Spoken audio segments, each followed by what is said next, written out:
guys, welcome to the Homestead. So today we're going to talk about all things chickens. Well, not all things chickens, but a lot of things chickens. Over on X, if you're not following me over on X, you ought to be. You can go to X, Twitter, the old Twitter, and search for An American Homestead, and I'll come right up, and you can follow me on there. But I had a number of people over there tag me on this chicken video, and they said, Zach, what do you think about this? And I said, oh, that might be a good video, especially because people are talking about it right now. It's going around on the interwebs.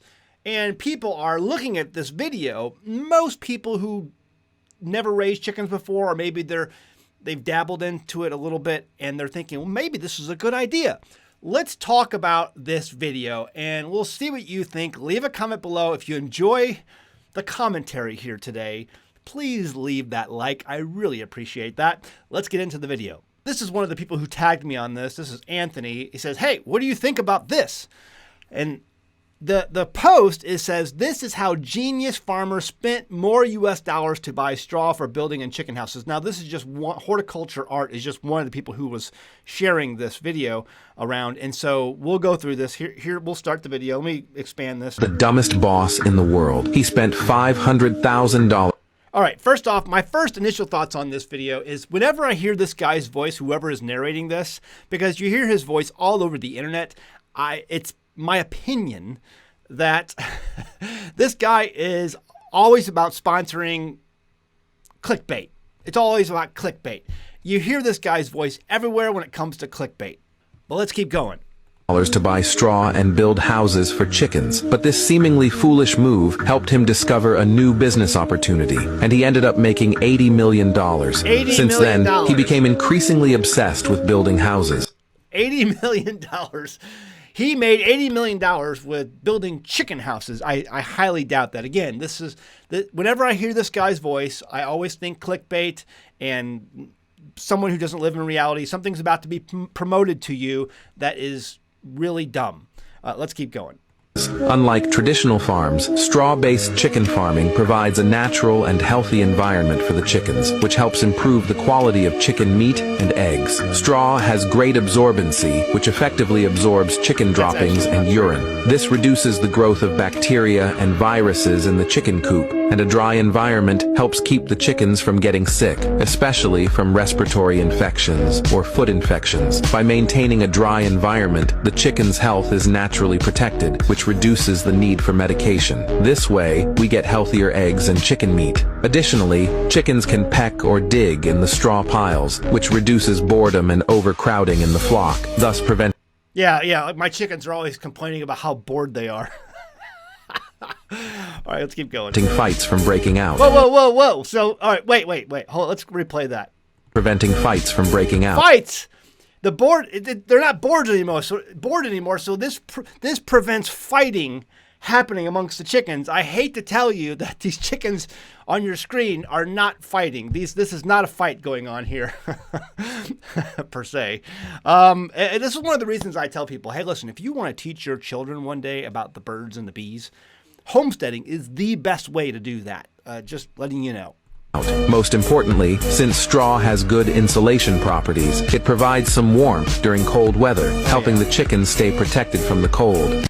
Okay. The dumbest So that's the video. Let me just go over some of my thoughts, and you can leave your thoughts also in the comments below, whatever your initial thoughts are. Let me go ahead and down let's just play this here. So first off, I'm looking at this setup and all of the footage that they're filming, and I'm like, where is the predator protection? Because I see none. Now, right back there, and if you look at this, you see that? There's some kind of a high fence there. But that would have to go to the moon and then be an entire, because there's trees right here. This fence would have to go to the moon to keep critters from crawling over it to get to your chickens at night. So I have no idea how they are preventing critters, chicken predators from getting in there and eating these chickens. Where I live, and now this is somewhere obviously in Asia, it seems like, so, but I'm sure they have some sort of equivalent of raccoons or coyotes. Everything comes out at night, and everything that comes out at night likes to eat chicken, okay? And so I don't know how they're getting their predator protection, in place, because I don't see any predator protection right now. Not to mention birds of prey that will swoop in and also take your chickens. You would have to have some sort of enclosure that's going to keep them safe at night. And right now it looks like all these chickens are free for the picking. So let's keep playing. The other thing that I had an issue with is that, we have these nice houses here, but again, this I think is the result of too many Disney movies that, we have seen as a population. Chickens do not live in houses, okay? They like to roost at night. They like to roost somewhere at night. And so again, look at these places. There's no predator protection here anywhere. Not at all. So this is just going to be a slaughter. And maybe they don't have predators where they live. I highly doubt that. Chickens are all over the world and everything likes to eat them, especially when it comes to animals and predators. So I don't know how they're doing that. And again, I think this might be just for viral footage to clickbaity. I don't know.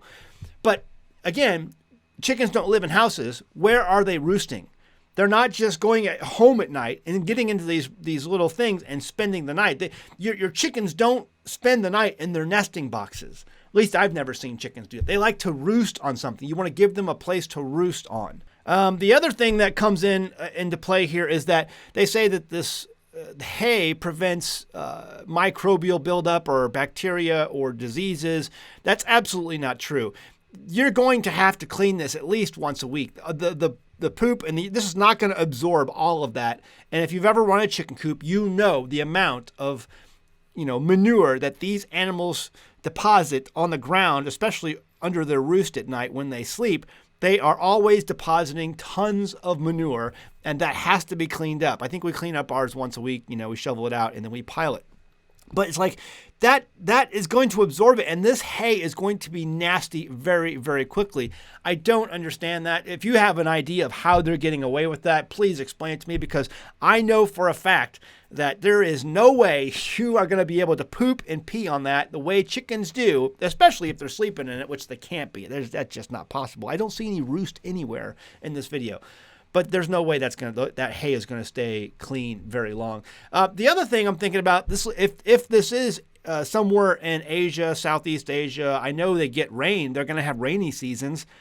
I know when I stack hay, when I pile my hay bales, these hay bales deteriorate very quickly. I stacked hay bales last summer and fall, and all of the hay bales that I have stacked, the round bales that I have stacked, they are all moldy and nasty on the outside. And so when I feed them to my sheep, I have to take off at least the first layer, if not 2 layers, just to get to the hay that my sheep will eat. Nice, beautiful, dry hay. And so I don't know, there's no way. If it rains, this hay is going to deteriorate. It will mold very quickly. Hay will absolutely mold and become nasty and smelly. And especially when it's mixed with, the droppings of whatever, the chickens are leaving behind. So that's also in my initial thoughts. Medication, and we get help. They're bored. My chickens are always complaining, I guess, that they're bored. The other thing, they're making this look so easy. This is someone who put this together, is inexperienced. I would like to see this long term. Now there's some roosts. So there's some trees that they could roost on. Those would be fine to roost on. Maybe they would roost up there at night and then come in and lay their eggs here. But how do you get them? Maybe they just know that automatically and the chickens will do that. I don't know. But I don't see how this would be a good long-term care option. And again, where is your predator control? I don't see any. Reduces boredom and overcomes preventing fights. Now, again, whoever made this video has never had chickens, and this is why I think that voice is always clickbaity. That's not a fight. Okay, look at all those beautiful eggs. You can, especially right now, it's getting a lot of play because eggs are so rare right now in our country, and so you can be like this too. You can have a giant basket full of eggs, and everyone's talking about eggs right now because it's Easter coming, and look how pretty of a picture that is. Okay, what do you think? Now, the comments of this video down below were varied. It varies basically from people who say, oh, wow, this is a great idea. What a genius, and all kinds of stuff like that. And then you have the other side, people who left comments who were like, this would never work. This has got so many problems. This is all staged. And these are people who own chickens, because they're going to look at this and be like, where is your, a lot of people, where is your predator control? I see none. And then talking about how hay does not deteriorate and absorbs all of this waste. It does not.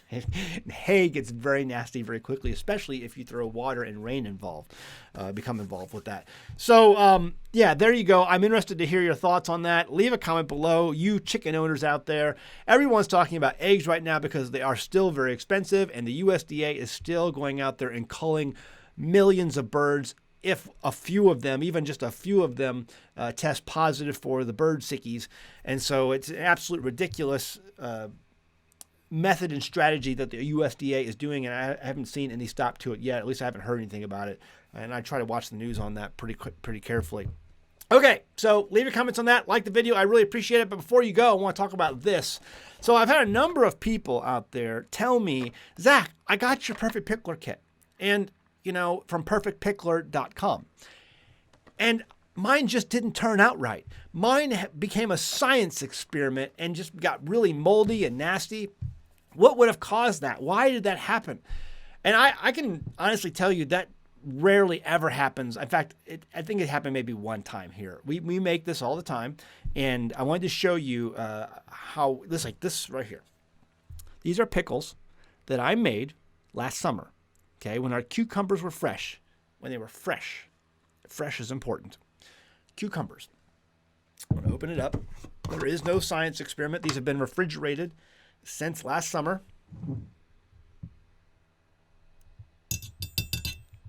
Okay. You have crunch? It's still crunchy. Not as crunchy as it was when I ate a jar of these, earlier on in the fall. In the winter, but we're getting close to spring now, but they're still pretty crunchy. So I'll finish that guy later so I don't eat in front of all of you, but they're fine. There's no mold in there. They're perfectly fine. Okay. So once you're done with this, it's good to put them in the refrigerator, but I have a lot of people say, Zach, I don't even get that far. Mine just get moldy right off the bat. What's going on? The biggest thing you're probably not doing is you're not picking fresh produce. Okay. Pickling or fermenting vegetables is not a way to save vegetables that are already starting to go bad. And I think a lot of people think that. Like, like bananas. What do you do when bananas get kind of old and turn brown? You make banana bread, and it's fantastic. Everyone loves it. When your vegetables start to go south, you don't ferment them. That's probably the number one thing that goes wrong with people, at least from my experience so far, getting into this business and hearing feedback and experimenting myself, is that most people do not start with fresh vegetables. And just because you buy them fresh at the store does not mean they're exactly fresh. Most of the time, most produce departments at most grocery stores are going to try to give you the freshest vegetables possible. And they're going to be completely okay to ferment. Getting them from your garden is best, obviously. And that's what we did with these pickles, or these cucumbers. But if for some reason you go to the store and you get vegetables and you put them in your refrigerator and you leave them there for 2, 3 days, 4 days, they're not fresh anymore. Okay, they're not near as fresh as when you got them. So especially if there's bad spots or brown spots on them, that is your number one culprit at things going south when it comes to fermentation and why mold will grow. Okay, so what you're doing with real fermentation, with real pickling, is that you're adding a little bit of salt, okay, according to what the recipe says, and then that's going to allow the bad bacteria to not grow, and it's going to allow the good bacteria to indeed grow. However, if you start with bad, going bad vegetables, the salt's not going to help it, and it's going to go south, and so it's not going to work. Always start with the freshest of vegetables. The other things that could go wrong would be your stuff's not clean, but you don't have to have things sterile. Your equipment does not need to be sterile. Your jars don't need to be sterile. I get my jars, ready with, hot, warm, soapy water, and then rinse them well, and then, put them in. I don't even rinse them with my Berkey water. I have water that comes out of my my well, or not my well, but my rain tanks, and it comes through my system, and that's how I rinse my jars.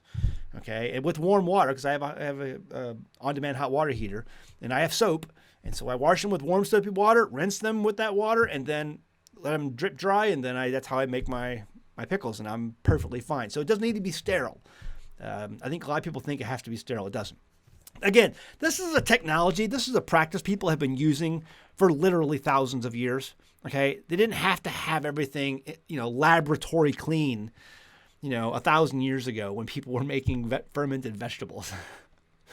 Most of the foods people ate back then were all probiotics. The meat that was cured had probiotics. All of the milk products, all probiotics. Most of the vegetables that they ate through the winter, all probiotics. The bread was allowed to ferment first before they baked it. The probiotics are dead, but that fermentation changes the bread, the wheat, and allows it to be better consumed. Again, probiotics. Most of the foods that people ate 100 years ago were all fermented. And they didn't have to have everything. We are germaphobes in this country, ladies and gentlemen. We want everything to be squeaky clean. We want our homes completely enclosed. Did you hear about that story the other day? I forgot who it was. It was somebody famous who died. I think it was Gene Hackman. Was it Gene Hackman?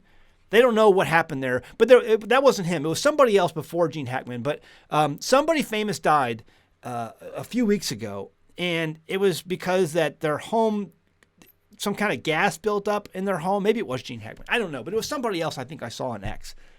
And it's because their homes are completely enclosed. I talked to an old-time sawmiller back in the day. It was a couple years ago. He was a sawmiller back. He's owned 3 sawmills. He's still alive today, but he's getting up there in age. And he told me, he says, Zach, when we used to build houses here, all the houses were built with green wood. And that was done on purpose in order so that when the wood shrank, it allowed the home to breathe. And in the wintertime, you huddled around that wood stove that everyone had in their home. But in the summertime, it allowed that air to breathe and allowed the house to be much cooler. And here in the South, because we're technically in the South, it does get pretty hot sometimes.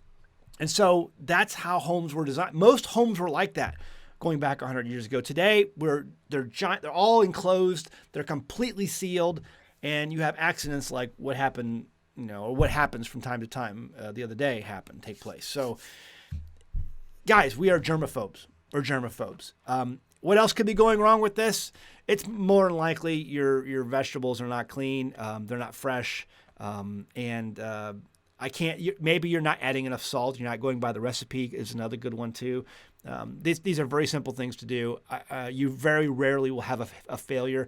But, one of the biggest frustrations that I've seen amongst homesteaders is that eventually most homesteaders will get into bread making, and bread making is a lost art.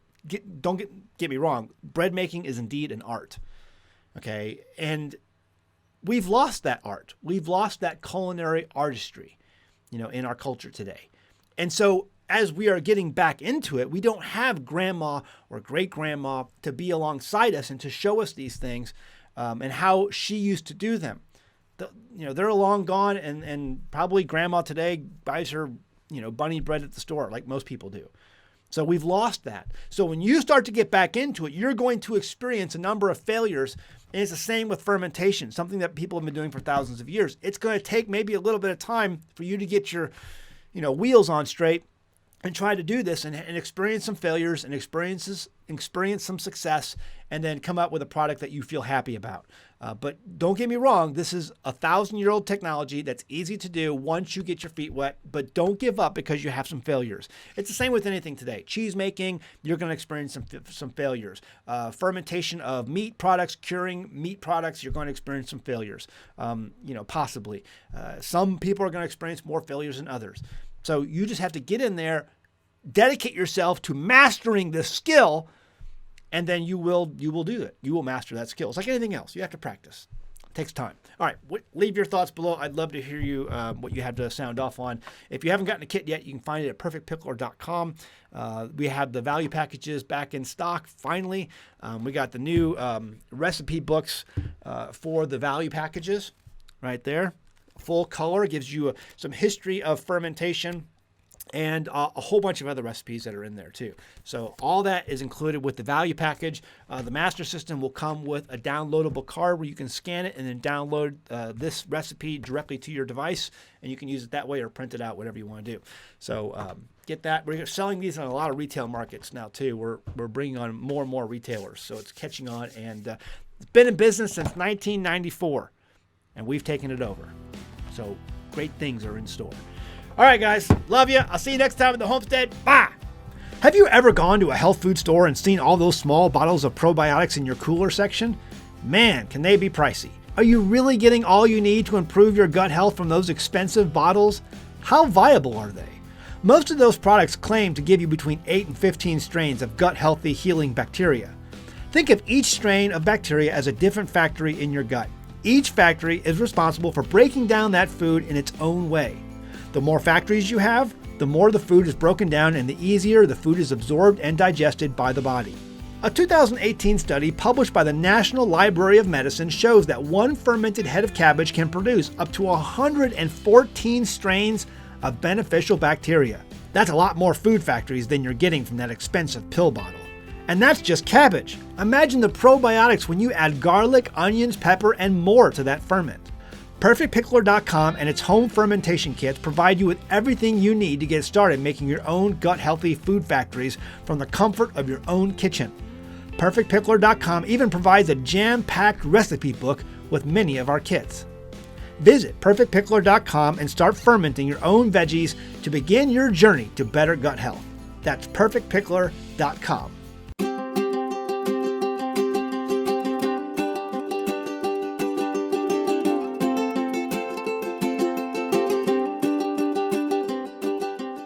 Hey guys, did you know you can become a patron of an American Homestead? They get access to private videos, and we send them gifts from the Homestead that we make here on the Homestead. And we also enter our patrons into special giveaways that are only available to them. And before you go, please check out these other great videos. Go ahead, click. I'll wait.